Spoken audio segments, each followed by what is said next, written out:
এগুলো হচ্ছে পদ্মের কি, এগুলো বীজ, পদ্মের বীজ, ঠিক আছে। আর এগুলো তুমি রং করে দিবে। আর যদি পাতা করতে চাও এইভাবে যাবে পাতাটা, এই পাতা আটা পাতা করে নাও। এইটার সঙ্গে যেন এটা মিল থাকে, ঠিক আছে। আর এইভাবে এখানে যে থেকে যাবে এখানে পদ্মটা, ঠিক আছে। পদ্ম, এরপরে এটা জলে তুমি যে কোনো ইয়ে করবে। আর পদ্মের কুড়ি করতে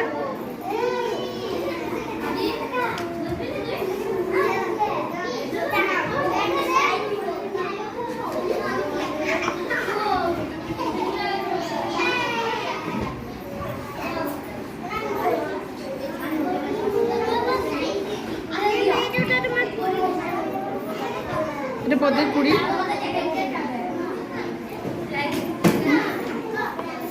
আর এটা একটু দেখা মনে হয়ে গেল,